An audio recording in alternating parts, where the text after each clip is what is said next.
Oceans have always terrified me. Just the feeling of open water, not knowing how far below you something could be lurking in the depths, waiting to devour me with no rhyme or reason as to why. Just the primal urge to feed. Figured getting away from Earth would solve that fear, especially considering Mars was mostly desert as far as the eyes could see. Bet you didn't know there's a whole terraforming colony up there already, did you? Yup, ever since the 90s, when we sent the first small crew up, the world's governments have been steadily supplying scientists, builders, and equipment to Outpost Genesis. Work has been slow going, but we've seen a hell of a lot of progress over the couple of decades we've been up there. Hell, I've been doing 3-year on, 2-month off stints for the past 20 years, slowly helping to build up a survivable planet for my fellow humans. Honestly though, I love it here. Things are different, sure, and I'm not entirely used to missing some Earth commodities after all these years. But knowing we're up here for a real good reason is enough for me to look past all that. We've known for years now that the Earth wasn't going to be sustainable for life as we know it now, either due to climate issues or overpopulation eventually making things go batshit insane. Hell, up here we even have a running bet on exactly what's going to cause Earth to blink out of existence first. And most of us are pretty sure it's going to be human hubris and violence. As cruel as the Earth could be to us, humanity was always finding ways to be even more cruel to each other.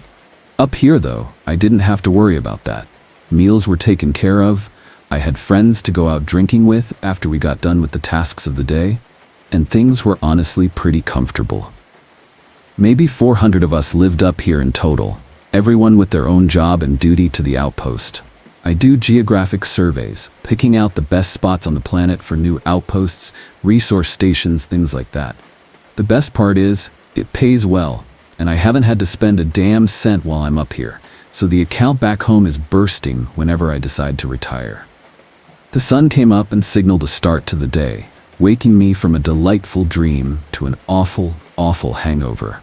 My head was pounding like someone was taking a jackhammer to the base of my skull, and the last thing I want to do is take a research buggy out with 2 other surveyors. Work is work though, and there's no calling out for hangovers up here unless you really, really want to get in trouble. So, against my will, for the most part, I met up with Sandra and Sho in the transport bay to get on the metaphorical road. "You look like shit," Sho said, laughing at me as I walked into the locker room. He was already halfway into his pressure suit, making sure everything was locked in and secure before we entered the atmosphere of Mars. "What time did you end up tapping out?" "Probably around 1. You?" I asked, finding my way to the nearby sink so I could cold water on my face.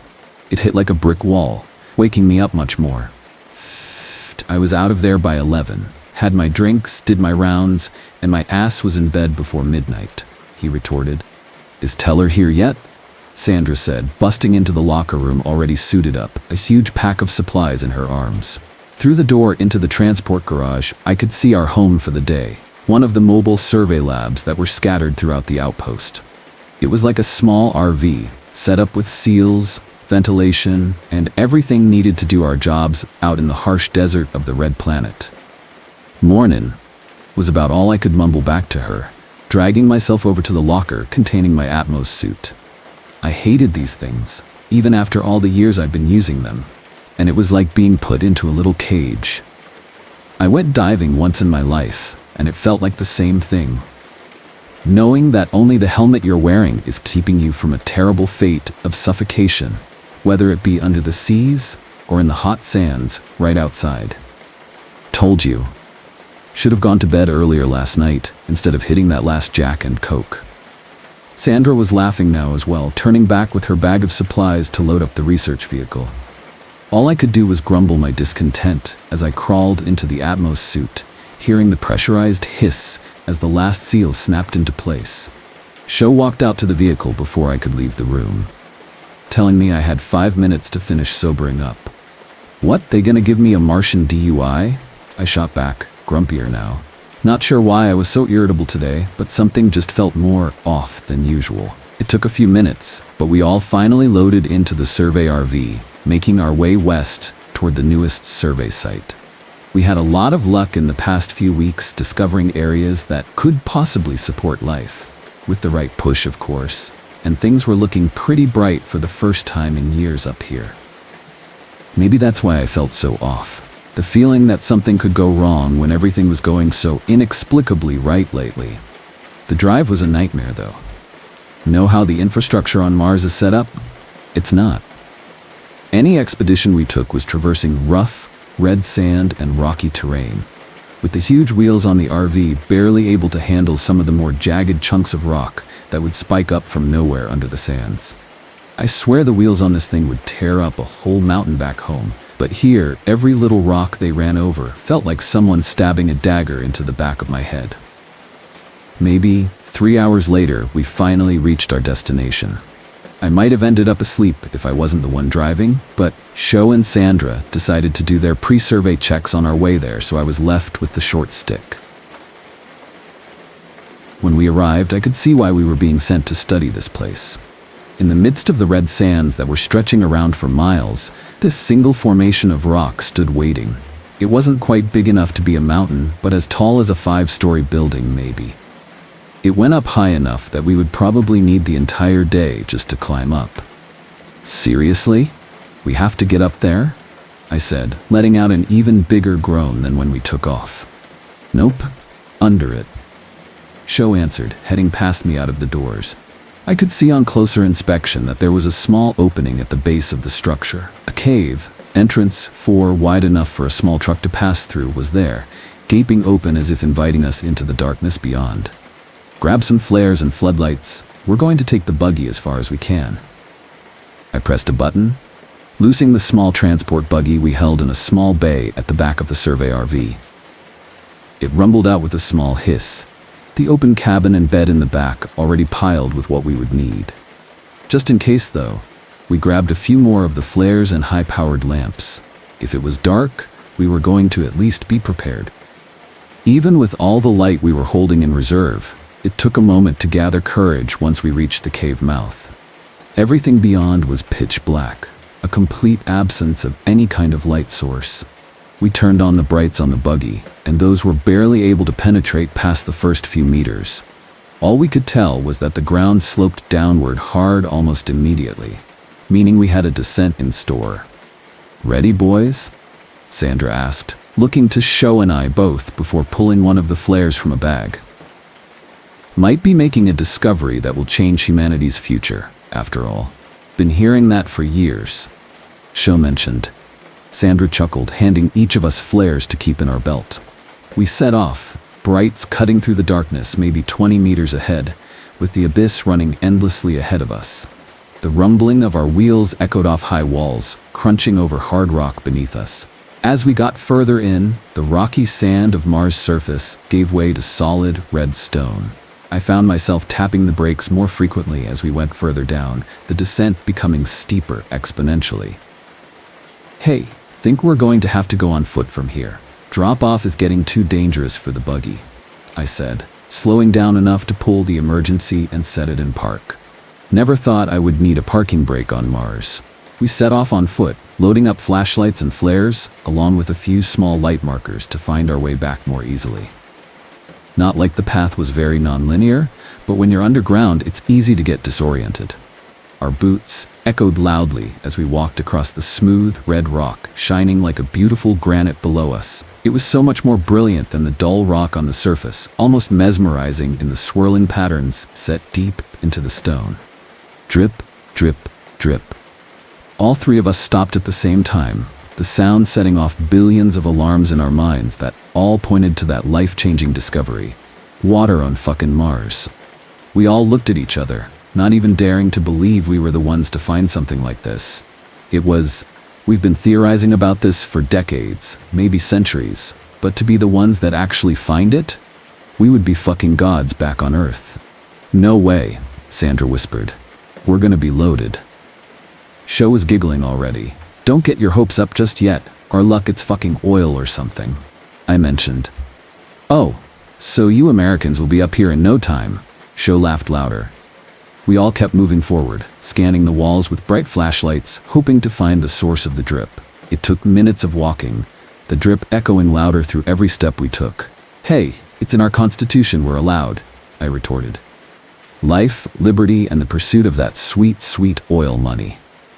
Sandra chuckled as we walked on, still scanning when we noticed a faint glow coming from further down, bright blue tinted red against the stone encasing us.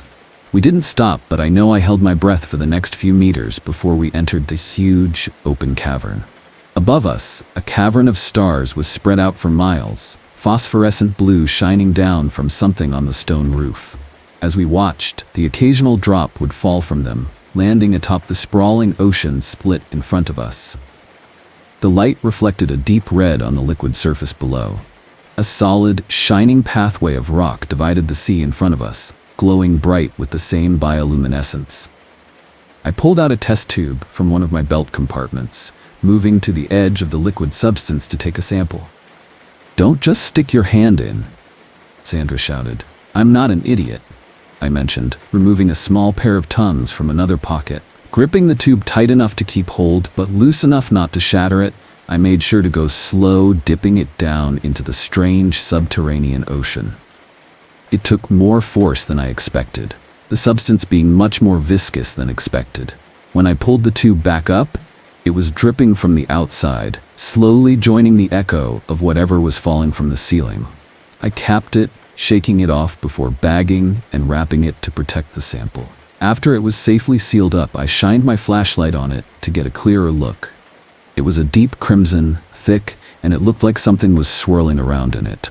Possible organisms in it. God, getting this under a microscope. We found something big, y'all. "Should we go ahead further?" Sho asked, walking to where the small pathway narrowed in, leading deep through the ocean cavern, a split in the Red Sea. He was shining his flashlight down the way, trying to see into the deep black punctuated by blue, glowing stars. There was no end in sight to the cavern, and the ceiling was so high, the light's beam wouldn't even reach it, leaving the glowing stars above to their own devices. "Not yet. I want to come down here more prepared first," Sandra said, standing to put away a sample of the phosphorescent material.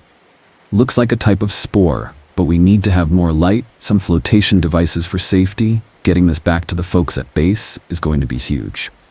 "All right, so what? Mark it and head back to the rig? Or should we hit the gas back to base ASAP?" I asked, stepping away from the edge. There was something about it that was making me feel odd. The discovery was something to be proud of, and I was happy about it, but there was this nagging sense, that feeling that I shouldn't be here. That nobody should be here, ever.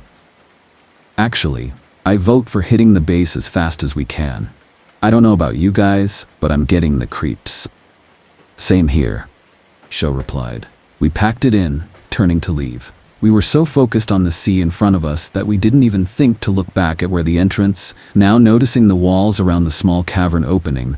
Dozens of etchings were in the cavern wall, stitched together in a bizarre series of shapes and drawings, making no comprehensible pattern from our perspective. Sho walked over, putting a hand up to one of the deeply carved lines in front of him. The smooth bores in the wall were finely crafted, put in with utmost care. "So, that doesn't happen naturally," I stammered out, approaching another section of the wall. Everything was immaculate. Compared to the rough, rocky surface above us, this was smooth, carved with passion by hands in reverence, or perhaps fear. That chill ran up my spine again as I stepped back, looking up to where the bizarre glyphs extended high to the cavern ceiling. There was no visible end, even with our high-powered lights, no telling what they became further up. "All right, that's enough for today. Let's head back." The ascent back up was taxing, the incline much more steep than it seemed on the way down. The thought kept coming into my head that there was something back there, waiting for us to turn our backs on it so it could sneak closer, getting the jump on us. Every time I looked back, though, the empty cave greeted my eyes, with nothing to show beyond a blanket of darkness. By the time we made it back to the buggy, we were all completely exhausted, panting hard in the stale air of our suits. We loaded in, hitting the reverse, and relying on autopilot to get us out of there and back to the surface in about 30 minutes, with only minor bumps and scrapes from the narrow sections of the tunnel. The glaring light of the surface was intense, sun baking down to give us a reminder of how hot the surface was, then down below. The RV was there, covered in red dust as if it had been through a sandstorm. It took us a moment, but once everything was loaded in, we set off back to the base, samples in hand and eager to look closer once we returned. Garage, we're coming in. I radioed once we began to get close. Research vehicle returning. We've got some big news. Teller? That you? Are Sho and Sandra there too? Where the fuck have you been? Comms responded, almost screaming into the mic. We've been out at that research spot. You literally let us out this morning. I replied, confused. You've been gone for 2 days. The hell did you do out there? Comms asked back, confusion taking over the anger and fear in their voice. Did something happen? Did you break down? We got back into the garage within minutes, deciding to check in and debrief there, rather than explain over comm systems. 2 higher-ups came in to meet with us, shuffling us into a small lab nearby. They didn't enter though, instead standing at the small observation window and speaking in through the comm system. Do you have any explanation for being out for 2 days? You were supposed to be back within 12 hours of departure. One of the men said, General Pratt, an older man in charge of the U.S. interests up here on base. We've been very concerned. A rescue mission was being organized when you 3 drove back up. Hao, leader of the Chinese delegation on the base, was looking at us with much less rage than Pratt was. Look, we were gone for maybe 4 or 5 hours. We got to the designated point, found a cave, went down, stayed for a minute, came back up, now we're here. It's only been a short few hours. Sandra was trying to explain, but none of us were seeing eye to eye. Everything was off, and the concerned expressions on these 2 men's faces were making us all uncomfortable. What about the suit footage?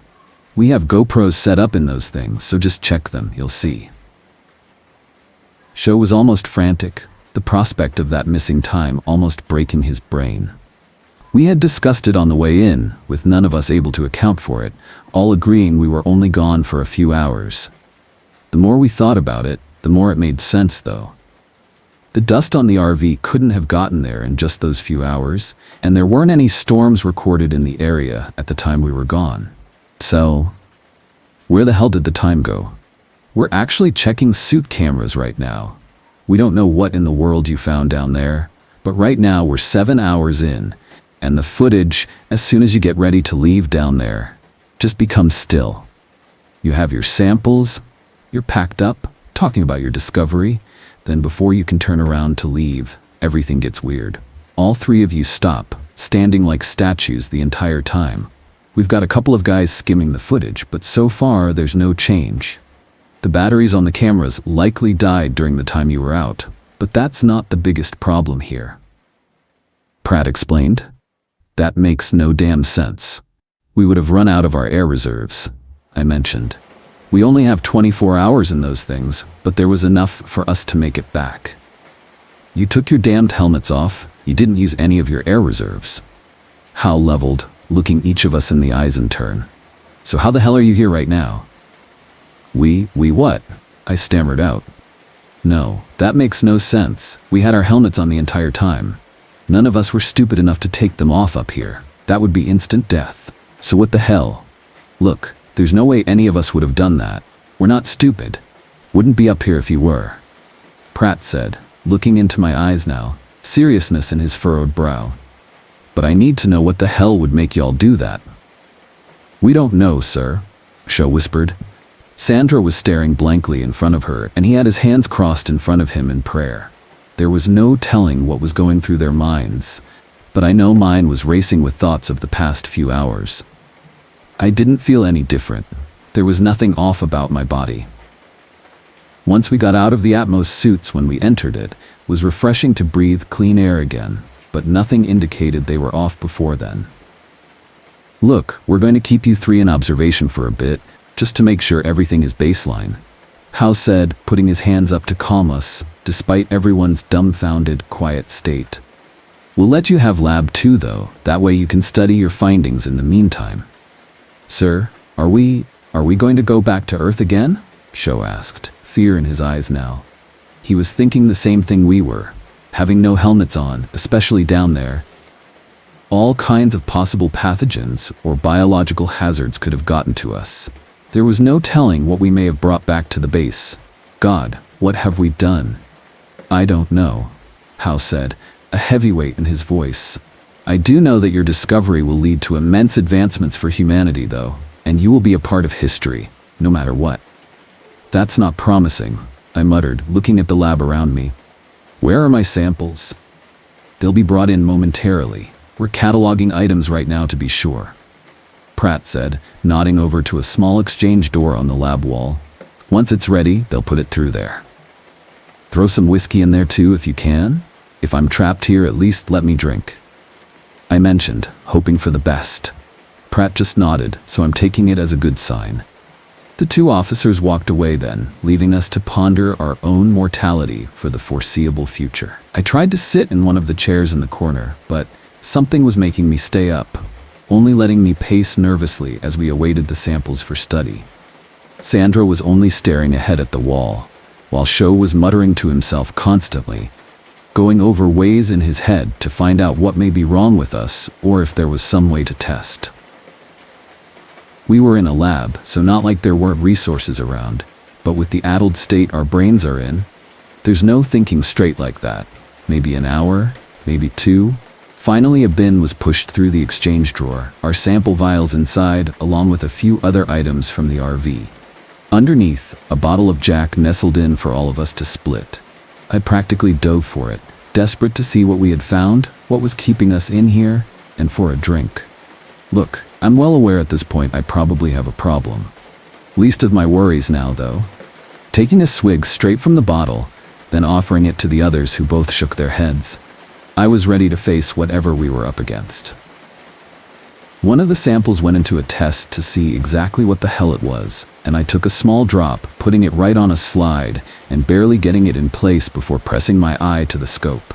No fucking way, I said, focusing in on the scope dials to get a more clear look at what was below. Small red cells formed and slipped around each other in the fluid.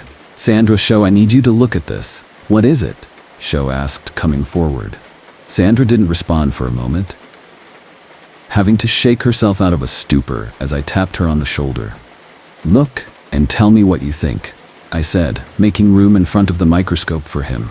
He put his eyes to the viewer, adjusting for a moment before gasping, stepping back and almost stumbling into one of the counters.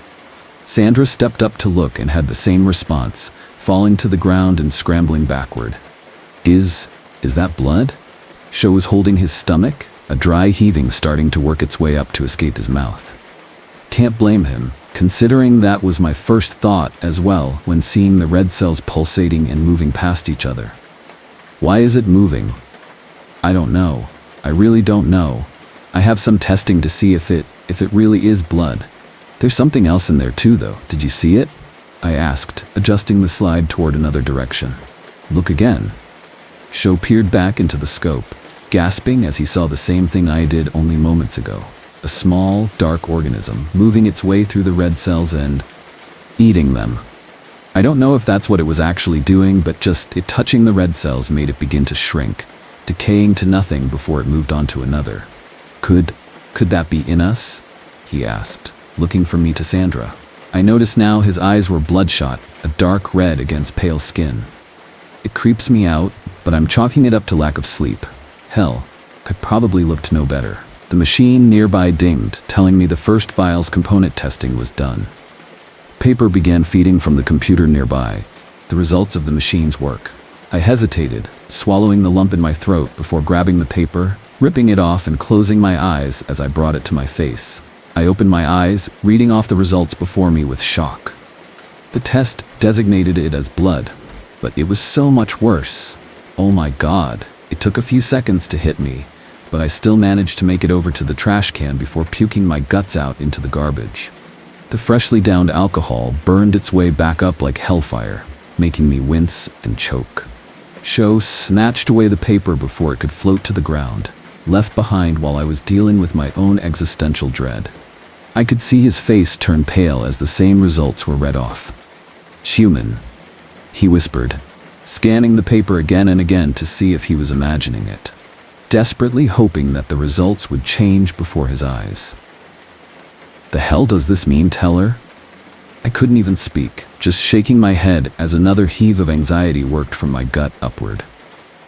It hit me then that we had another sample, the small, glowing organic material that Sandra took. I grabbed the tube from within the box, emptying it onto a slide to inspect it now. The spore was small, still giving off a faint blue light even out of the natural environment, but no bigger than the smallest grain of sand. Another slide was quickly pressed atop it, moving right under the scope to reveal whatever horrors we may have been down there with. It wriggled under the pressure of the slide, trying desperately to escape. As I looked through, small pincers became visible on one end of it, with hundreds of small legs branching off in every direction, scurrying, stressed beyond its limits trying to get out of the new environment. "It's alive," I muttered, moving over so Sho could take a look. "I don't know what the fuck it is, but it's a living, biological organism." "Oh my God," he whispered in return. Sandra sat in the corner, still out of it, but now grabbing at her skin, complaining of an itch. Sho was trying to cry through bloodshot eyes, looking at me as he moved his eyes from the microscope. "We found life on Mars." "Great, fucking great," I muttered, taking another drink and feeling it burn down into my empty belly. My mind was racing, not sure of if I would ever make it off this godforsaken desert planet. Sho continued staring through the microscope now, studying the creature before a thought came to him. As he grabbed a dropper and the remaining blood samples, opening the slide, I almost stopped him. It occurred to me that we're about to do something bad, that we've discovered something that could inevitably kill us all. Yet I couldn't stop him because of my own curiosity and apathy surrounding my current situation. "Look," Sho told me, gesturing me closer to the microscope now. The thing inside the slide was absorbing the entire sample of blood Sho had just set on the slide, growing as it did. The blue glow pulsed as it absorbed more of the life force nearby, greedily sucking it all up as it grew like a damn tick. "It won't stop," Sandra muttered, grabbing at her skin, pulling on it like she was trying to get something off of her. I noticed scratches beginning to show as her nails dug deeper into her arm. The itching. "It won't go away. I'm so itchy it hurts." "What?" I asked, moving over to her. "What's itching?" "Everything." She shuddered again, a cold sweat shining on her forehead. I could see her growing pale, eyes bloodshot like Sho's. He was looking at me in fear, an understanding forming in his eyes as Sandra clawed at her skin more furiously. "Everything. Crawling." She screamed as her nails finally tore through her skin, unleashing a small trickle of blood that began down her arms. Moving. The blood was moving, pulsating down. As it dripped to the floor under her, it began to scatter before disappearing, the luminous blue color pulsating, reflecting off the crimson blood like some fucked up police lights. Oh shit," Sho said, grabbing the nearest sterile tray he could find and starting to beat at the micro-terrors skittering around the ground. It almost reminded me of that Mummy movie, all the scarabs bursting from skin. I shivered, fighting to keep my composure. These things were more like roaches, surviving the hardest hits from the tray as Sho fell to his knees, desperately smashing the tray into the ground to no avail, as these things simply absorbed more blood, scrambling for every drop that fell from Sandra, bringing newcomers to the feast along with it. Sandra grew more pale, eventually beginning to shrivel from the blood loss, thousands of the things swarming around, feeding on her from the inside out. I was brought out of my stupor by Sho shouting once more, "Teller, help." I don't know what I was thinking, but I grabbed the bottle of whiskey off the table, took a lighter we used for some old Bunsen burners nearby, and getting ready, I heaved the full bottle back, getting ready to smash it toward the tile floor with all my might. "Move!" He pulled away just in time, leaving the bloody tray rattling on the floor. The bottle hit the ground, exploding into glass and whiskey all over. I hit the lighter, getting ready to toss it right after. But before I could, something began to happen. Blue lights across the floor began to sputter out, the organisms stopping where they were and convulsing as the alcohol touched them. Everything that was touched by the spirits began to seize, staying where they were on the ground and thrashing in agony as they died. I could hear a small, guttural scream echoing out in chorus as they died. hundreds going silent one after the other. The occasional one would still crawl from one of Sandra's wounds, falling to the ground into the drink before writhing in agony like those before it, dying on the floor. "She's dead," Sho whispered, looking at Sandra's drained corpse. They killed her." "Sho, I need your blood," I said, already grabbing a scalpel and holding it up to one of my fingers. "God, please." I hesitated before making the incision, praying to whatever gods on Earth or Mars that I wouldn't have those things in me. "Please." The razor-sharp blade didn't even hurt with all the adrenaline running through my veins. I grabbed a fresh slide, squeezing a drop out onto it. I closed my eyes as the other slide was put on top, loading it under the microscope and praying one more small plea before looking down. "Oh, thank fuck," I breathed a sigh of relief, seeing no traces of the small creatures, just healthy swimming red and white cells. Clean blood. "Sho, come on, we need to be sure." I know, I'm ahead of you," he said, grabbing a new scalpel and slide to take his own sample. The incision was made, his eyes closing with prayer like mine did just moments ago. We knew before we could get it under a microscope, before we could even get the slide on top. This blood was pulsating, a blue glow from millions of tiny dots almost made it look like there was glitter scattered into the crimson, mixing into a deep purple. He became more pale. "I'm going to be sick." "Don't go on my yet," I said, grabbing a bottle of isopropyl alcohol from a nearby cabinet. One drop on the slide and I put a top on it, sliding it under the scope to watch and see if my theory had any kind of hope. It worked. The spindly, glowing creatures were thrashing around on the slide, blue glow sputtering as they seized up, just like the ones from Sandra. The blood was left alone, preserved by the alcohol for now, as the creatures died off in huge numbers. My belief is fucking vindicated. There might be a way out of this after all. If I'm right, I might be able to save Shoto before he gets drained like Sandra. The phone in the corner of the room began to beep. A signal coming in from wherever they were keeping an eye on us at. Running over, I was out of breath before they could even get a word out, making my demands as fast as possible. "Strongest drinkable alcohol we have. I need it. Higher proof the better. Now." I was almost yelling into the receiver, swear I could hear the guy on the other line retreating from the damn phone. All he gave me was a "yes sir" before Pratt came on the line, voice gruff. "The hell happened in there?" he asked, anger in his voice. "Sandra's dead.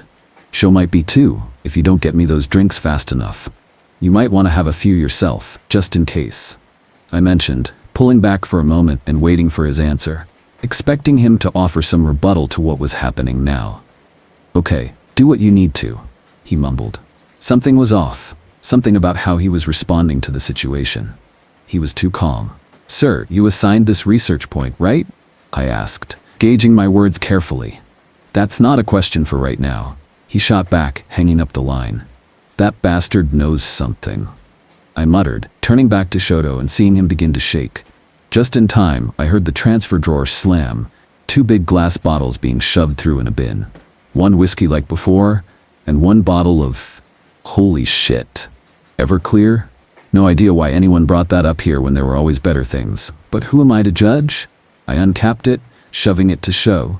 "Drink, don't know how much, but just get drinking." "You sure about this?" he asked, grabbing the bottle and taking a huge gulp. His face contorted in disgust as the burn descended through his throat, down into his stomach. Assuming he was on an empty stomach, I know mine had been growling, so it was likely. The alcohol should absorb quickly into his blood, giving us a much more favorable time limit than Sandra had.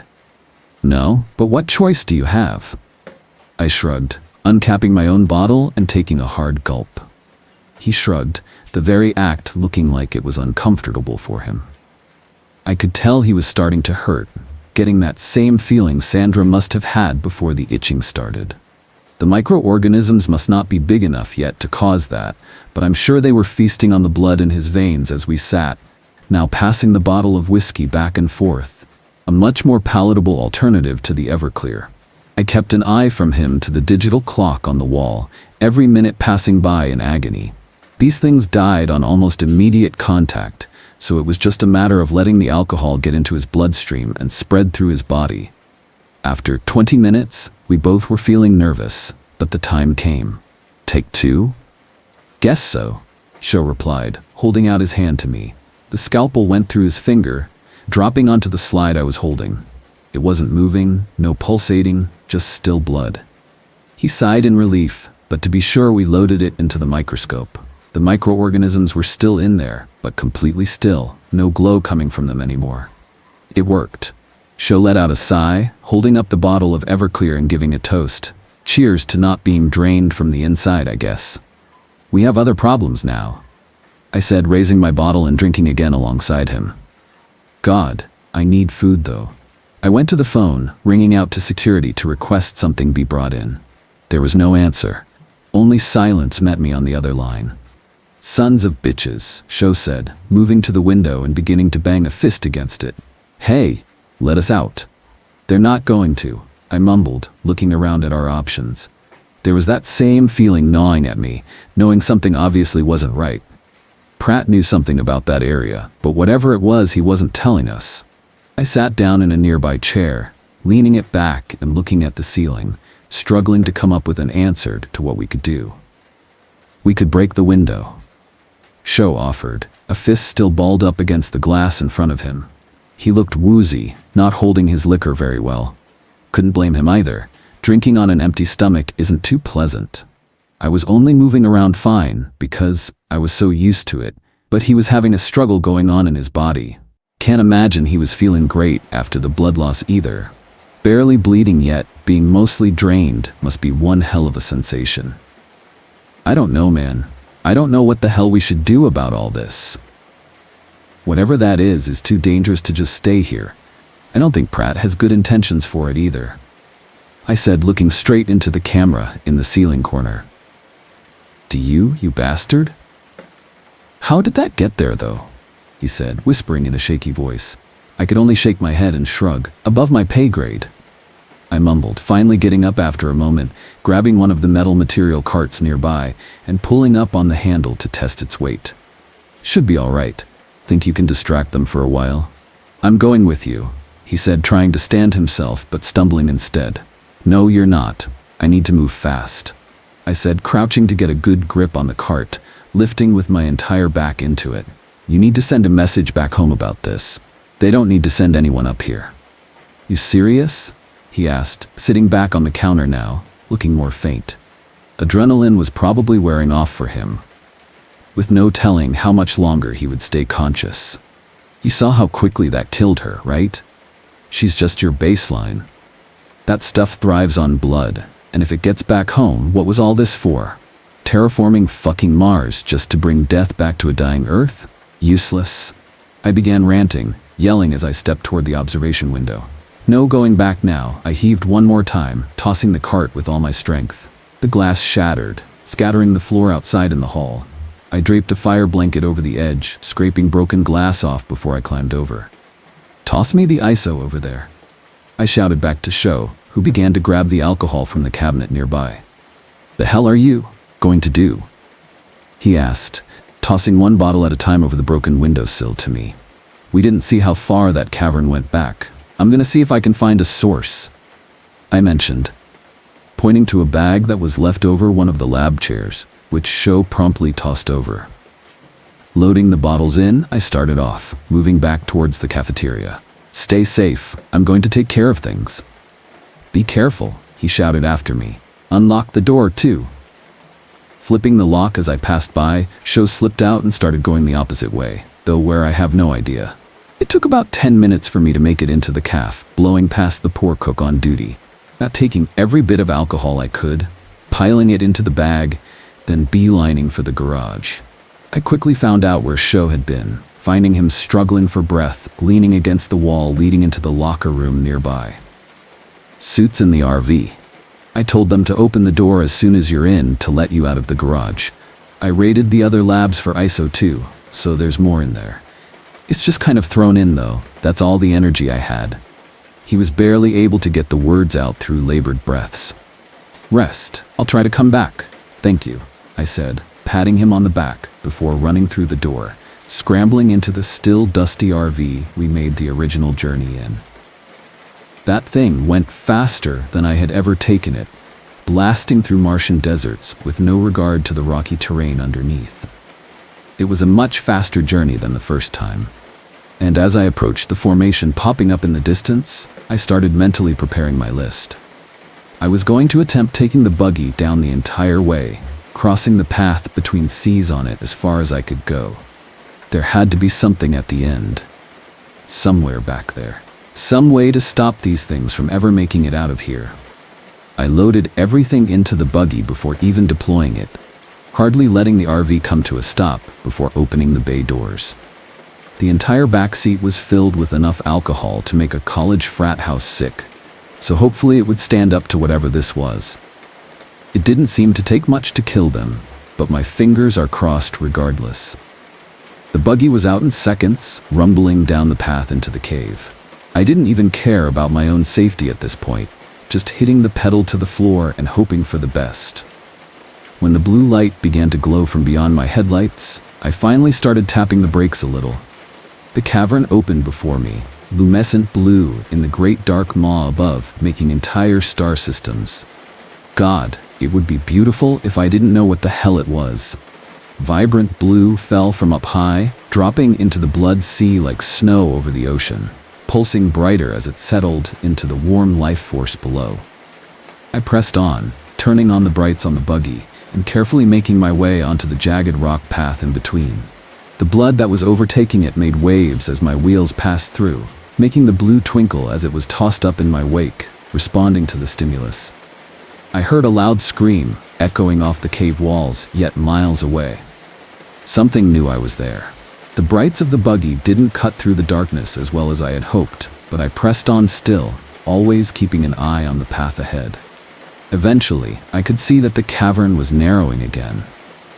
The seas on either side were beginning to reflect off smooth walls, maybe 2 or 3 kilos into the cave, judging by the meter on my dash. My path stayed consistent though, a split in the Red Sea, bringing me ever closer to what lay beyond. High above, the same pulsing kept going though began to slope inward toward something in front. At some point it looked like a tunnel of stars in some amusement park ride, except with the metallic scent of blood punctuating every part of my surroundings. There, up ahead, the light continued to pulse but much brighter, like a concentration of whatever was causing it. My brights began to reflect off the smooth cave walls around me, the seas narrowing further as the path met the wall, leaving only small trenches on either side of me, leading back to the sea. It almost looked to be flowing this way, but I couldn't tell well enough with the light provided, until I hit the full force of the glow, finding the end of the cavern abruptly. Whatever it was, it almost looked human. At least, at one time it did. Centuries or eons ago, I have no idea, but this thing looked like a bastardized giant, a face with eyes only, millions of them covering the top half of it. These eyes were the source of the blue pulse, ringing through the entire cavern like a beacon to the others. I could see massive versions of the damned things. These parasites, crawling to and from near the base of the giant, exactly where the rivers of blood stemmed from. They were tearing at it, sucking greedily from the rivers as they tore at the thing, trying to empty more blood into their pit outside. The thing's mouth was open in a twisted scream, creatures crawling in and out with seemingly no purpose but to reproduce inside and out. Once they had drank their fill of the sustenance flowing from the giant, they climbed back to the cavern's ceiling. These were the glowing stars that were hanging above us the whole time, dropping their growing offspring down into the seas to grow strong. One caught sight of me in the bright lights of the buggy, letting out a guttural shriek and running toward me. Hundreds of skittering legs holding up a slender body, blue light glowing brighter as it sensed fresh prey. I grabbed one of the bottles of ISO nearby, undoing the cap and splashing it when the thing came near. It fell back, screaming loud and alerting the others nearby as steam sizzled off its skin, hundreds of huge eyes glaring at me with hatred and hunger. My presence was known now. With nothing left to lose, I started uncapping bottles, emptying them into the rivers flowing from the giant, bright blue specks floating like little islands on the surface. The plastic bottles of ISO were all emptied when the screaming from others started, blue pulsating against the flowing red underfoot and pale flesh of the dead god in front of me. The things began moving forward, lights all combining into one dazzling show as they scurried toward me, fear shining in their eyes for what I was doing. I kept one of the ISO bottles to cover my way out, but not before pulling the lighter I had loaded into the suit pocket, flicking it right into the very flammable alcohol that was now floating around on top of the blood in front of me. They screamed louder as the flames roared high, giving me my first real look at them in full light. These things were extra ugly, the bright light serving only to bring prey into them. Underneath, millions of dark eyes were staring me down, hatred filling them as I burned their potential young before their eyes. I didn't care. I saw what they could do. This wasn't natural, this wasn't good, this was just pure evil, made to devour and reproduce. The flames grew high in front of me as I threw one of the drink bottles further, letting the flames mix and spread. There was enough room for me to three-point turn the buggy while they were still struggling against the flames, and I stepped on the pedal once more, opening bottle caps as I went back the way I came. Each bottle was emptied into the seas alongside me as I drove, a couple of drink taken by me in the process, just to fight off whatever nerves were still cutting through my adrenaline. As bottles were emptied on the way back, I could hear loud splashes far off in the distance, huge stars dropping from above to leave massive impacts in the sea, buffeting the buggy and threatening to throw me over the side every which way. I was struggling just to stay on the path, even more when I could see the larger blue glows skittering toward me, the surface tension of the seas letting them walk like it was nothing. I don't know how I got out, but I just kept emptying bottles until they were all gone. When I finally hit the entrance, hitting the incline to go back up, I stopped to throw one last bottle of rum at the wall, seeing it smash as it hit the smooth, carved etchings in the wall. Striking a flare, I sent it sailing toward the broken glass, igniting the alcohol.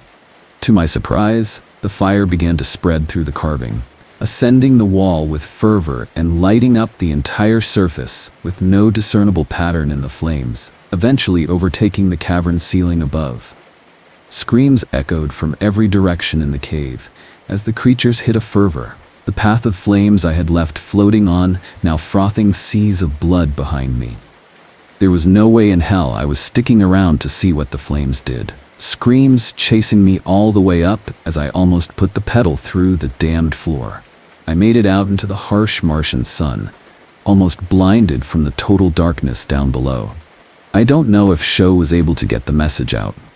Hell, I don't even know if the alcohol is going to be an actual answer to the issue or just a band-aid to keep them at bay. I'm typing everything up now in the RV though, trying to send a message out back home to tell people. I know there was nothing I could do if they got out, and I know it would be the end if they got back to Earth. There's probably going to be some kind of inquisition when I get back to base, probably going to get arrested, hell. Considering how shady Pratt was acting, I don't doubt they were after this thing to utilize as a weapon or something. What's to come is a mystery, but for now I'm going to just keep moving forward. There's no telling if I'll ever make it back to Earth alive, but I'll do my best to keep it safe from here, from these damned things.